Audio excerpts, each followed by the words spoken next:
नमस्कार। देश के कुछ सवाल अपने प्रधानमंत्री के नाम, और वो इसलिए कि कल प्रधानमंत्री नरेंद्र मोदी जी ने राष्ट्र के नाम संदेश देते हुए कुछ सनसनीखेज बातें कही, कुछ इतनी बड़ी बातें कही जिसके बारे में देश को जानने का हक है, पूछने का हक है। वैसे भी हम हिंदुस्तानियों की एक बीमारी ये है कि जब सवाल नहीं पूछने चाहिए उस वक्त हम पूछते हैं। जब ट्रेन एक्सीडेंट हो गया हो, रिलीफ चल रहा हो, उस वक्त हम सवाल पूछते हैं। और जब सवाल पूछने चाहिए उस वक्त नहीं पूछते हैं, सब भूल जाते हैं। प्रयागराज में कितने लोग मर गए, क्या हुआ, उसके बाद सवाल नहीं, पहले दिन हर कोई सवाल पूछ लेता है। हमने हमेशा कहा है कि सवाल पूछने का कोई वक्त होता है, और अब ये वक्त है। वैसे हर हिंदुस्तानी को हक है सवाल पूछने का, लेकिन हम सवाल पूछ रहे हैं एक आधार पे। मैं याद दिलाना चाहता हूं, क्योंकि अब कोई सवाल पूछेगा उसको कहा जाएगा, देखो तुम सरकार से सवाल पूछ रहे हो, देखो तुम ये कर रहे हो, तुम्हें देश पे विश्वास नहीं है। मैं याद दिला देना चाहता हूं दो चीजें। पहला, जब पहलगाम की घटना हुई थी उस वक्त हमने कहा था, मैंने लेख लिख कर कहा था कि सरकार को स्पेस दीजिए, सरकार पे दबाव मत डालिए, भरोसा रखिए, सरकार अपने तरीके से अपने वक्त पे सही कार्रवाई करेगी। आप सरकार पे भरोसा रखिए, सरकार अपने तरीके से जवाब देगी, और हमें हिंदुस्तानियों को सरकार पे भरोसा करना चाहिए। सिर्फ यही नहीं, जब कार्रवाई हुई, ये लेख है जो मैंने लिखा था, जब कार्रवाई हुई, ऑपरेशन सिंदूर जब हुआ, उसके बाद स्वराज इंडिया ने अपनी पहली प्रतिक्रिया तुरंत कुछ घंटे के अंदर प्रतिक्रिया देते हुए हमने क्या कहा था, स्टेटमेंट आपने देखा होगा। हमने कहा था हम सरकार के साथ हैं, हम देश के सैन्य बल को सैल्यूट करते हैं। वो वक्त सवाल पूछने का नहीं था, वो वक्त था देश का एकजुट खड़े होने का, देश का समर्थन करने का। यह हमारा स्टेटमेंट था। तो इस आधार पे आज हम प्रधानमंत्री जी से कुछ सवाल पूछते हैं। सवाल पूछना इसलिए जरूरी है क्योंकि प्रधानमंत्री जी ने कल बहुत बड़ा एक स्टेटमेंट दिया। बड़ा मतलब 20-22 मिनट का स्टेटमेंट, बड़ा नहीं, कुछ बहुत बड़ी बातें कही। पूरा 21 मिनट का भाषण तो मैं आपको नहीं सुनाऊंगा। उसमें एक बात थी जो इतनी चौंकाने वाली थी, और दुर्भाग्य से उसे मीडिया ने देखा नहीं है, उस पर ध्यान नहीं दिया, उस पर गौर नहीं हुआ है, उस पर चर्चा नहीं हुई है। अगर हुई है तो भाई मेरी नजर में नहीं है। वो मैं चाहता हूं आप ये सिर्फ 40 सेकंड का सुने, क्योंकि ये राष्ट्र के नाम संदेश था। प्रधानमंत्री ने राष्ट्र के नाम संदेश दिया और कुछ बड़ी बात कही। आप खुद उनके शब्दों में सुनिए, अपने शब्दों में मैं बाद में बताऊंगा कि उन्होंने क्या कहा। क्योंकि अगर वो बात सच है तब तो ये पाकिस्तानी आतंकवाद के खिलाफ भारत की पिछले 20-30-40 साल की सबसे बड़ी सफलता है भाई। क्योंकि प्रधानमंत्री ने खुद अपने मुंह से कहा कि वो बता रहे थे, आपने देखा होगा प्रधानमंत्री की बॉडी लैंग्वेज, थोड़ा जस्टिफाई कर रहे थे। उन्हें पता था कि शायद कुछ गड़बड़ हो गई है, उन्हें पता था कि शायद उनके समर्थक उनसे सहमत नहीं होंगे, पता नहीं क्या बात उनके मन में थी, लेकिन बॉडी लैंग्वेज डिफेंसिव थी। और उस डिफेंसिव बॉडी लैंग्वेज में बताते हुए कि किस परिस्थिति में कब हुआ ये। पाकिस्तान दुनिया भर में तनाव कम करने के लिए गुहार लगा रहा था, और बुरी तरह पीटने के बाद इसी मजबूरी में 10 मई की दोपहर को पाकिस्तानी सेना ने हमारे डीजीएमओ को संपर्क किया। तब तक हम आतंकवाद के इंफ्रास्ट्रक्चर को बड़े पैमाने पर तबाह कर चुके थे, आतंकियों को मौत के घाट उतार दिया गया था। पाकिस्तान के सीने में बसाए गए आतंक के अड्डों को हमने खंडहर बना दिया था। इसलिए जब पाकिस्तान की तरफ से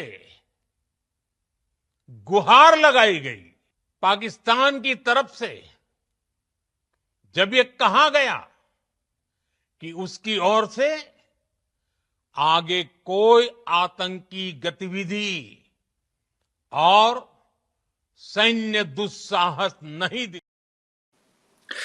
याद रखिए, ये प्रधानमंत्री का राष्ट्र के नाम संदेश है, यानी कि सरकार की, देश की सबसे महत्वपूर्ण वक्तव्य है।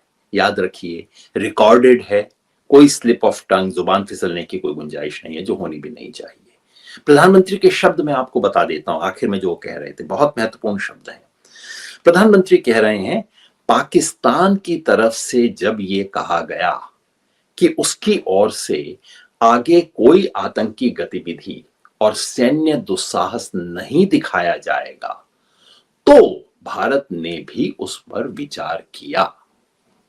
मतलब कुल मिला के प्रधानमंत्री चार दावे कर रहे हैं इसमें, देश के नाम। बहुत गंभीर और पवित्र ये स्टेटमेंट होना चाहिए। पहली बात यह है कि ऑपरेशन सिंदूर पूरी तरह से सफल हुआ, हमने पाकिस्तानी आतंकी ठिकानों को ध्वस्त कर दिया।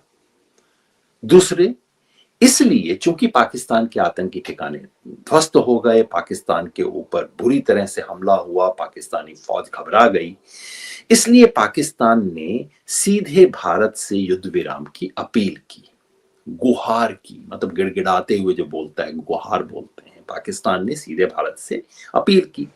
तीसरी बात ये कि पाकिस्तान ने आतंक समर्थन और सैनिक कार्रवाई रोकने का वादा किया। बहुत महत्वपूर्ण बात है, ध्यान से सुनिएगा, प्रधानमंत्री के अपने शब्द हैं, क्योंकि वो खुद कह रहे हैं पाकिस्तान की तरफ से ये बात आई। उनके शब्द ये हैं कि पाकिस्तान की तरफ से कहा गया कि उसकी ओर से आगे कोई आतंकी गतिविधि और सैन्य दुस्साहस नहीं दिखाया जाएगा, पाकिस्तान ने कहा। और आखिरी बात वो कहते हैं कि इस आधार पर भारत सरकार ने युद्ध विराम स्वीकार कर लिया। अगर ये बात सही है तो भाई बहुत बड़ा सैल्यूट बनता है प्रधानमंत्री को। सैल्यूट देश के लिए बहुत बड़ा बधाई का अवसर है, क्योंकि अगर ये है तो सिर्फ ऑपरेशन सिंदूर ही नहीं, पिछले 25-30 साल से भारत की जितनी भी आतंकवादी विरोधी गतिविधियां थी, पाकिस्तान समर्थित जो आतंकवाद चल रहा था, उसको रोकने की में तो बहुत बड़ी कामयाबी है, इतनी बड़ी कामयाबी जो कि शायद कभी नहीं मिली होगी। लेकिन क्या ये बात सच है? ये सवाल पूछने को बनता है, क्योंकि सबसे बड़ा सवाल यही है कि क्या पाकिस्तान ने वादा किया था? प्रधानमंत्री देश को बता रहे हैं, इस पे सवाल बनता है, पाकिस्तान ने क्या वादा किया और एग्जैक्टली क्या वादा किया, किससे किया, कैसे किया? ये तो भाई बहुत बड़ी बात आपने कह दी कि पाकिस्तान ने प्रॉमिस कर दिया है कि आगे से आतंकवाद टेरर को सपोर्ट नहीं करेगा, और पाकिस्तान ने कह दिया ये मिलिट्री मिस एडवेंचर जो करता रहता है, शेलिंग कर दी, कुछ कर दिया, ये कर दिया, पाकिस्तान ने वादा कर दिया है कि हमें दोनों चीजें नहीं करेंगे। इस आधार पे हमने सीज फायर कर लिया। अगर ये है तो भाई बहुत बढ़िया बात है, बधाई देनी चाहिए। लेकिन सवाल पूछने को बनता है, क्योंकि इतनी बड़ी बात है, सवाल सीधे साधे हैं कि क्या पाकिस्तान की तरफ से प्रधानमंत्री ने कहा, तो भाई पाकिस्तान की तरफ से कौन बोल रहा था, किससे बोल रहा था? प्रधानमंत्री ने तो सिर्फ ये कहा है कि 10 तारीख की आफ्टरनून को पाकिस्तान के सेना के अधिकारी ने हमारे डीजीएमओ को फोन किया। मतलब पाकिस्तान के एक आर्मी ऑफिसर ने हिंदुस्तान के आर्मी ऑफिसर से बात की। क्या यही था? पाकिस्तान की तरफ से ऐसा संदेश आया? क्या एक आर्मी के brigadier, major general, lieutenant general किसी ने बात की और हमने मान ली? उसने बोला, किसने सुना? क्या पाकिस्तान के प्रधानमंत्री ने कहा? क्या पाकिस्तान की आर्मी के जनरल ने कहा? और किससे कहा, किसने सुना? हमें जानने का हक है, क्योंकि ये पिछले 25-30 साल का सबसे बड़ा स्टेटमेंट है। सवाल ये भी बनता है कि पाकिस्तान ने एग्जैक्टली कहा क्या? क्योंकि अगर ये बात सही है तो क्या पाकिस्तान ने मान लिया कि वो आतंकी गतिविधियों का समर्थन करता है? अगर ये है तो ये भारतीय डिप्लोमेसी की बहुत बड़ी विजय है, क्योंकि आज तक पाकिस्तान ने इस सच को स्वीकार नहीं किया है। क्या उसने आतंकवादी गतिविधियों को समर्थन को बंद करने का वादा कर दिया है भारत को? अगर ये है तो फिर बहुत बड़ी विजय है। क्या वादा है? देश को जानने का हक है। एक सेंटेंस में कह के आप चल नहीं जा सकते। और उस वादे पर विश्वास करने का आधार क्या है?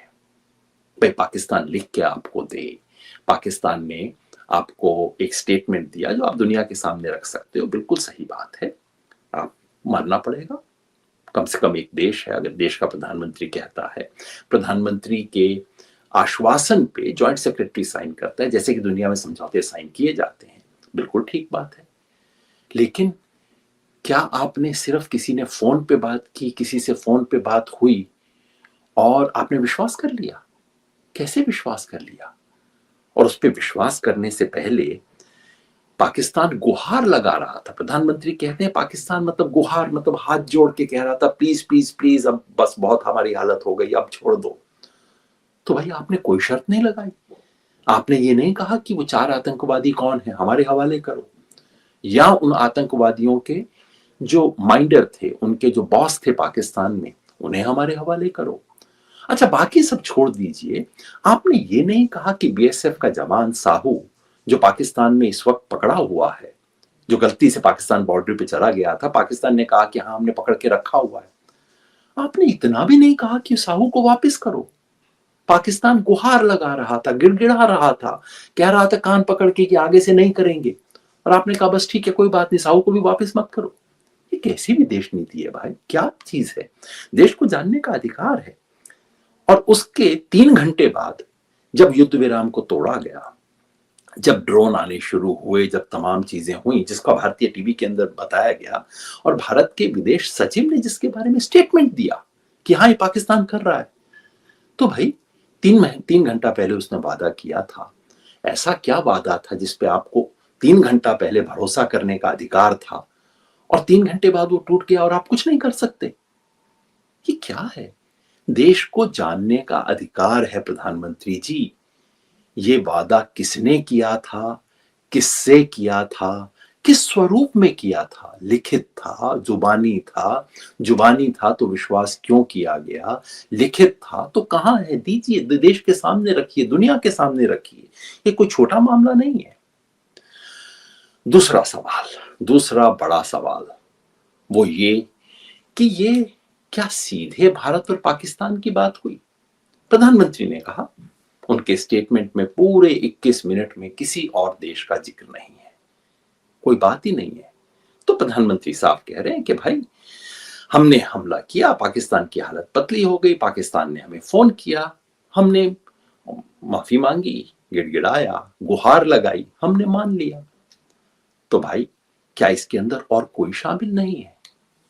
प्रधानमंत्री कह रहे हैं नहीं, मुझे भी विश्वास करना चाहिए। जब देश का प्रधानमंत्री बताए कि भाई ये हुआ तो उसको मानना चाहिए, राष्ट्र के नाम संदेश में प्रधानमंत्री कह रहे हैं। लेकिन ये सवाल तो बनता है कि सवाल ये बनता है कि क्या युद्ध विराम सीधे भारत और पाकिस्तान ने किया या कि अमेरिका ने करवाया? अब मैं सवाल क्यों पूछ रहा हूं, पूछना भी क्यों चाहिए हमें? प्रधानमंत्री ने जब कह दिया तो हम विश्वास क्यों ना कर लें? वो इसलिए क्योंकि कुछ सवाल हैं जो आप और मैं मान लेंगे, लेकिन सारी दुनिया पूछ रही है। मैं अपने प्रधानमंत्री पे विश्वास करूंगा, मैं अमेरिका पे क्यों विश्वास करूं? लेकिन सारी दुनिया के सामने कुछ चीजें रखी जा रही हैं, मैं चाहता हूं कि सारी दुनिया भी मेरे प्रधानमंत्री पे विश्वास कर सके। क्या चीजें रखी जा रही हैं? एक सीधा सा सवाल कि भाई अगर भारत और पाकिस्तान के सैन्य ऑफिसर्स ने बात करके फैसला कर लिया कि 5 बजे हम युद्ध विराम करेंगे, तो इसकी पहली घोषणा अमेरिका से कैसे आई? आप सब जानते हैं ना, इसकी पहली घोषणा, भारत पाकिस्तान में सीज फायर हो गया है, इसकी घोषणा ना भारत से हुई ना पाकिस्तान से हुई, सबसे पहले इसकी घोषणा अमेरिका से हुई। अमेरिका ने स्टेटमेंट दिया, उसके आधे घंटे बाद, ये देखिए स्टेटमेंट है, ट्रंप का स्टेटमेंट है, और ट्रंप की पोस्ट के कुछ देर बाद, ट्रंप के पोस्ट से पहले अमेरिका के विदेश सचिव स्टेटमेंट दे चुके थे, और उसके बाद भारत के विदेश सचिव विक्रम मिस्री ने सैन्य कार्रवाई रोकने पर सहमति की जानकारी दी। तो भाई अगर समझौता आप दोनों कर रहे थे तो एक तीसरी पार्टी डिक्लेयर कैसे कर रही है उसको? दुनिया तो कहती है ना कि भाई ये कैसे हुआ। यही नहीं, अमेरिका ने सिर्फ घोषणा ही नहीं की, अमेरिका ने बार बार कहा है कि यह समझौता हमने करवाया है। तो सिर्फ एक बात नहीं है कि संयोग से कहीं हो सकता है कि भाई आप दोनों की बात हुई, आपने अमेरिका को बता दिया, अमेरिका ने वक्त से पहले रिलीज कर दिया। सिर्फ ये मामला नहीं है, अमेरिका कह रहा है कि भाई हमने करवाया। ट्रंप कह रहे हैं कि रात भर बातचीत हुई, हमारे विदेश मंत्री विदेश सचिव ने सारा काम करवाया और ये तो न्यूक्लियर वॉर होने वाला था, हमने रुकवा दिया। ट्रंप कह रहा है कि ये देखिए, अपनी मूंछें ताव देते हुए ट्रंप कह रहे हैं कि भाई ये है ट्रंप इफेक्ट। अब ट्रंप का बेटा कह रहा है कि मेरे पिताजी ने भारत और पाकिस्तान में न्यूक्लियर युद्ध होने वाला था, बस ये मेरे पिताजी ने रुकवा दिया। तो भाई इतना तो हक बनता है ना जानने का कि ये हमने किया कि किसी और ने करवाया। बात जरूरी इसलिए है, ये जरूर हो सकता है किसी भी झगड़े के अंदर अगर कोई सुलह सफाई करवा दे, समझ आता है, लेकिन भारत की पुरानी पोजीशन रही है 50 साल से, भारत की पोजीशन 50 साल नहीं, माफ कीजिएगा 70 साल से। पहले एक बार बस भारत ने गलती की थी यूएन में जाने की बात को स्वीकार करके, उसके बाद से भारत की पोजीशन ये रही है कि हम इसमें किसी भी तीसरी पार्टी की दखल को स्वीकार नहीं करेंगे। तो क्या भारत ने अपनी पोजीशन बदल ली है, एक दूसरी पार्टी की दखल को स्वीकार किया है? सवाल सिर्फ सीज फायर करवाने तक सीमित नहीं है। ट्रंप और उनके मंत्री खुल के कह रहे हैं कि हम सिर्फ सीज फायर ही नहीं करवाया, अब हम इंडिया और पाकिस्तान की बातचीत करवाएंगे। किस मुद्दे पे करवाएंगे? कश्मीर पे। कह रहे हैं कि कश्मीर का, भारत और पाकिस्तान का विवाद हम सुलझाएंगे, और सुलझाएंगे किसी न्यूट्रल जगह पे बातचीत होगी। अमेरिका घोषणा कर रहा है सारा कुछ, एक शब्द प्रधानमंत्री उसके बारे में नहीं बोल रहे, एक शब्द भारत सरकार उसके बारे में नहीं बोल रही। अरे कहो तो सही कि झूठ बोल रहे हो, कहो तो सही कि ये हम नहीं करेंगे। प्रधानमंत्री ने इशारा किया अपने स्टेटमेंट में कि बातचीत होगी तो केवल पाकिस्तान ऑक्यूपाइड कश्मीर पे होगी, बातचीत होगी तो केवल आतंकवाद पे होगी। पर भाई अमेरिका तो खुल के कह रहा है कि हमने इसमें समझौता, ये बात हो गई है कि अभी सीज फायर कर लो, और सीज फायर जब हो जाए उसके बाद तुम्हें कश्मीर पे बैठ के बात करनी है। तो कहिए ना कि हम असहमत हैं इस बात से, हिम्मत नहीं होती आपकी कहने की। अरे 1971 में जब ये देश कमजोर था, जब हमारी दुनिया में इतनी हैसियत नहीं थी, विश्व गुरु होने का कोई दावा नहीं करता था, तब इंदिरा गांधी ने निक्सन को कह दिया था। वो जमाने चले गए जब 4000 साल पहले 4000 किलोमीटर दूर बैठा कोई देश हमें आदेश दे सकता है कि ये करो ना करो, हमें नहीं चाहिए। और निक्सन ने कहा था मैं 7th फ्लीट भेज दूंगा, इंदिरा गांधी ने कहा था भेज दो, उन्होंने भेजा भी। लेकिन एक जमाना था जब भारत का प्रधानमंत्री अमेरिका के राष्ट्रपति के सामने सर उठा के बात कर सकता था। मेरा प्रधानमंत्री आज क्यों नहीं कर रहा है ये बात? वो तो कहते हैं ट्रंप तो उनका खास यार है। अरे आपका यार दोस्त इस तरह की बातें कर रहा है। और सिर्फ इतना नहीं, ट्रंप एक और बात कह रहे हैं उससे आगे बढ़ के। ट्रंप ये कह रहे हैं कि भाई मैंने ये समझौता ट्रेड के लिए करवाया। ट्रंप कह रहे हैं, आप सुनिएगा उनकी क्लिपिंग, ट्रंप अपने मुंह से स्पष्ट कह रहे हैं कि मैंने इंडिया और पाकिस्तान दोनों को कह दिया कि भाई देखो मैं तुम्हारे साथ ट्रेड करना चाहता हूं, मगर ट्रेड तभी करूंगा अगर ये तुम शरारतें बंद कर दो, ये लड़ाई बड़ाई बंद करो। जैसे मॉनिटर होता है ना, टीचर कहता है बच्चों को कि टॉफी दूंगा लेकिन पहले लड़ाई झगड़ा बंद करो फिर टॉफी दूंगा। ट्रंप बिल्कुल स्पष्ट कह रहा है कि मैंने भारत और पाकिस्तान को कहा कि तुम लड़ाई झगड़ा बंद करो, सीज फायर करो, नहीं तो मैं तुम्हारे साथ ट्रेड नहीं करूंगा। और फिर भारत और पाकिस्तान दोनों के लीडर्स ने मान लिया इस बात को, बच्चे मान गए। Let me say a few words about the historic events that took place over the last few days. On Saturday, my administration helped broker a full and immediate ceasefire, I think a permanent one, between India and Pakistan, ending a dangerous conflict of two nations with lots of nuclear weapons. And they were going at it hot and heavy, and it was seemingly not going to stop. And I'm very proud to let you know that the leadership of India and Pakistan was unwavering, powerful, but unwavering in both cases, and having these, they really were, from the standpoint of having the strength and the wisdom and fortitude to fully know and to understand the gravity of the situation. And we helped a lot. And we helped also with trade. I said, come on, we're going to do a lot of trade with you guys. Let's stop it. Let's stop it. If you stop it, we're doing trade. If you don't stop it, we're not going to do any trade. People have never really used trade the way I used it. That I can tell you. And all of a sudden they said, I think we're going to stop. And they have. And सुना आपने America में राष्ट्रपति Trump क्या कह रहे हैं? Press conference है, कोई प्राइवेट बयान नहीं है। कह रहे हैं कि भारत पाकिस्तान लड़ते ही जा रहे थे, न्यूक्लियर वेपन थे, पता नहीं क्या हो जाता। फिर मुझे आना पड़ा और मैंने उन्हें कहा कि देखो, मैं ट्रेड करना चाहता हूं, मगर तुम रुक जाओ, तो यू स्टॉप इट, नहीं तो मैं ट्रेड नहीं करूंगा तुम्हारे साथ। फिर उसके बाद दोनों ने सोचा, दोनों मेरे पास आए कि ठीक है, विल स्टॉप इट। इस तरह से मैंने दुनिया के अंदर इतना बड़ा काम किया और ट्रेड को इतनी समझदारी से किसी और व्यक्ति ने इस्तेमाल नहीं किया जैसे मैंने किया है। खुद कह रहे हैं, भाई सारी दुनिया किसकी बात मानेगी? ट्रंप की बात भले ही ना माने, ट्रंप झूठा है, ट्रंप ने न जाने कितने झूठ बोले हैं, तो इस बात में मैं ट्रंप का विश्वास क्यों करूं? लेकिन इसका खंडन तो करना पड़ेगा ना। अगर कोई राष्ट्रपति बोलता है, किसी देश का राष्ट्रपति साफ कह रहा है कि मैंने इनका समझौता करवाया, इस शर्तों पे करवाया, और पाकिस्तान उधर से कहता है हां जी अमेरिका ने करवाया, पाकिस्तान तस्दीक कर रहा है इसकी, आप इसका खंडन तो करोगे कि नहीं करोगे? क्या यह समझौता व्यापार की शर्त पे हुआ है? याद रखिए, भारत और अमेरिका का व्यापार का समझौता होने वाला है। अमेरिका की टीम 4 बार आ चुकी है। तो जैसा कांग्रेस के प्रवक्ता ने पूछा है, सवाल तो बनता है कि क्या सिंदूर का समझौता हुआ, सिंदूर पे सौदा हुआ? ये सवाल तो बनता है। और एक नाजुक और बारीक सवाल और रहता है इसमें, ध्यान रखिए, अमेरिका में इस वक्त गौतम अडानी पर मुकदमा चल रहा है, और मुकदमा इस बात पे है कि आपने अपनी कंपनी के पर चल रही कुछ जो इन्वेस्टिगेशन थी, उसकी सूचना अपने शेयर होल्डर को क्यों नहीं दी। ये छोटा मुकदमा है, लेकिन ज्यादा संगीन मुकदमा ये है कि आपकी अमेरिका की जो कंपनी थी, उसने भारत में रिश्वत क्यों दी। ये दोनों दूसरा आपराधिक मुकदमा है अमेरिका के कानून के तहत। इस पर अमेरिका में चर्चा चल रही है, और फैसला कौन लेगा? राष्ट्रपति ट्रंप लेंगे। क्या इस व्यापार के सौदे में एक और गहरा सौदा भी हुआ? इसका जवाब नहीं पता। अभी से इसके बारे में निश्चय करना, इसके बारे में कंक्लूजन लेना बिल्कुल गलत होगा।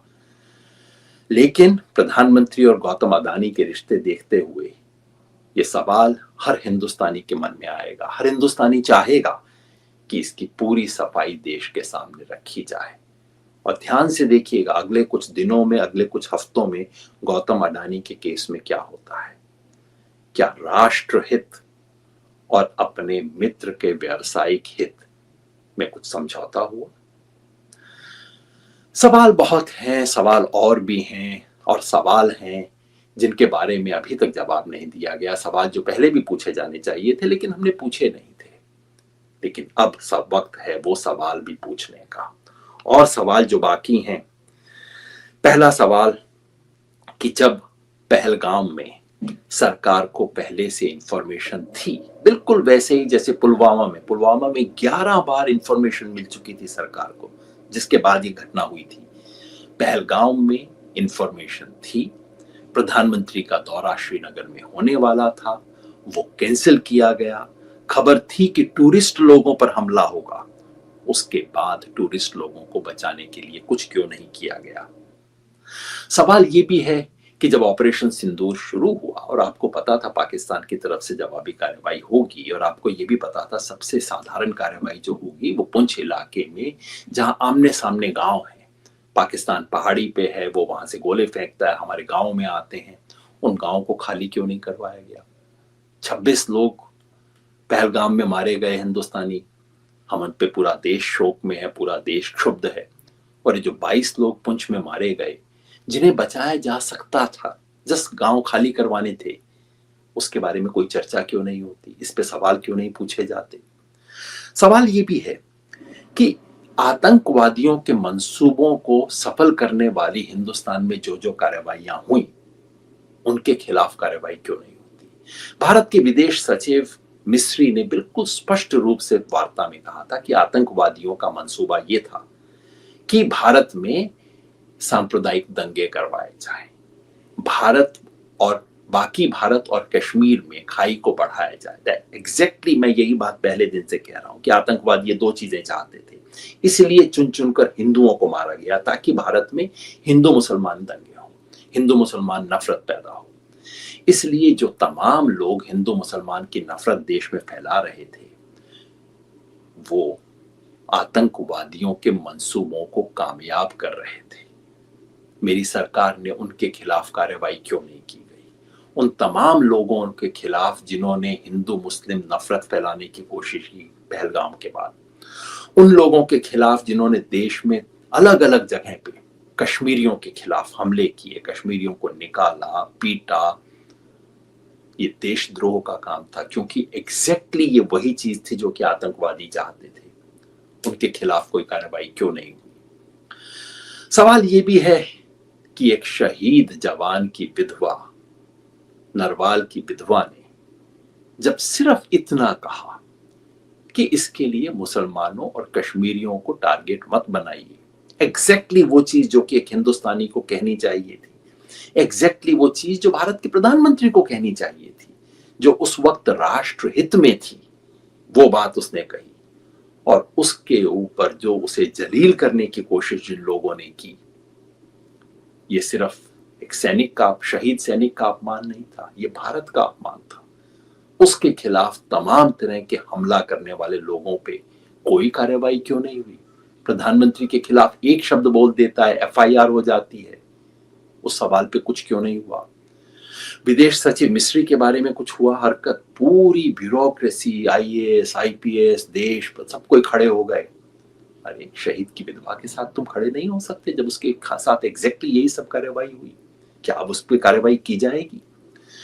सवाल ये बनता है कि जब देश की विदेश नीति की परीक्षा चल रही थी, याद रखिए कभी भी विदेश नीति की परीक्षा ऐसी घड़ी में होती है जब आप एक कॉन्फ्लिक्ट में होते हैं, आपको दुनिया से सपोर्ट की जरूरत होती है। और हमें इतने सालों से बताया जा रहा है कि मोदी जी ने देश की इज्जत, देश की प्रतिष्ठा, भारत का जो एक स्टेटस है, स्टेचर है, वो बढ़ा दिया है। बहुत बढ़िया बात भाई, तो स्टेचर की परीक्षा तो अब होनी थी ना। आप ये बताइए और पूछिए कि इस परीक्षा की घड़ी में दुनिया के किस और देश ने आपका साथ दिया? पाकिस्तान के साथ चीन खड़ा हुआ, सुनते हैं तुर्की भी खड़ा हुआ, कुछ दूसरे देशों ने पिछले दरवाजे से मदद की। भारत के पक्ष में कोई क्यों नहीं बोला? चलिए बांग्लादेश, श्रीलंका, नेपाल आप छोड़ दीजिए, क्वाड करके भारत ने एक अलायंस बनाया हुआ है जिसमें अमेरिका शामिल है, जिसमें ऑस्ट्रेलिया शामिल है, जिसमें जापान शामिल है। वो क्यों नहीं बोला? यूरोपियन यूनियन क्यों नहीं बोली? अमेरिका क्यों नहीं बोला? किसी ने भी पाकिस्तान का नाम लेकर आतंकवाद की आलोचना क्यों नहीं की? पाकिस्तान को जब आईएमएफ का लोन मिलना था, ऑपरेशन सिंदूर चल रहा था, पाकिस्तान को लोन मिलना था, सीज फायर से एक दिन पहले की बात है, आईएमएफ में 25 देश थे। भारत ने एब्सटेन किया क्योंकि वहां नो वोट आप नहीं दे सकते, तो एब्सटेन किया, ठीक किया। लेकिन भारत के साथ किसी भी और देश ने एब्सटेन क्यों नहीं किया? क्या ये आपकी विदेश नीति की सफलता है? क्या इसे आप मुझे बताना चाह रहे हैं कि आप विश्वगुरु बन गए हैं? किसे बातें कहना चाह रहे हैं? ये परीक्षा की घड़ी थी, कोई और भारत की विदेश नीति दुनिया को अपने पक्ष में खड़ा क्यों ना कर सकी? और फिर सबसे बड़ा सवाल, वो 4 आतंकवादी कहां हैं जिनके बारे में, जिसको लेके सब कुछ शुरू हुआ? पाकिस्तान गुहार लगा रहा था। अरे गुहार लगाते वक्त पहली चीज जो आपको कहनी चाहिए थी कि उन 4 को हमारे हवाले करो, वो 4 जिनके कंट्रोल में है उन्हें हमारे हवाले करो। कहां है? क्या हुआ? इसलिए मेरे साथियों, दोस्तों, आज हर हिंदुस्तानी का कर्तव्य बनता है, जब कॉन्फ्लिक्ट की स्थिति थी, जब पूरा देश आक्रमण की स्थिति में था, हमला हो रहा था, हमला किया जा रहा था, वो वक्त था नहीं सवाल पूछने का। उस समय सवाल पूछना गलत था, लेकिन आज सवाल ना पूछना गलत होगा। राष्ट्रहित में आज देश कहता है, देश कहता है जवाब दो, हिसाब दो। विपक्ष ने मांग की है, विपक्ष के नेता ने, राहुल गांधी ने, खरगे जी ने मांग की है कि संसद का विशेष सत्र बुलाया जाना चाहिए जहां सरकार सब चीजों को जनता के सामने रखे। और जैसा कि आमतौर पे होता है, उन्होंने मांग की और सरकार ने कहना शुरू किया, देखो कैसे देशद्रोही हैं, इस वक्त मांग कर रहे हैं सरकार से। उन्हें मैं याद दिलाना चाहता हूं 1962 जब भारत और चीन के बीच में युद्ध हुआ था। बहुत शर्मनाक अध्याय है वो भारत के इतिहास का। ऑपरेशन सिंदूर की तरह सफलता नहीं मिली थी तब, उसमें असफलता मिली थी। और उस वक्त विपक्ष के एक युवा नेता राज्यसभा के सदस्य थे अटल बिहारी वाजपेयी।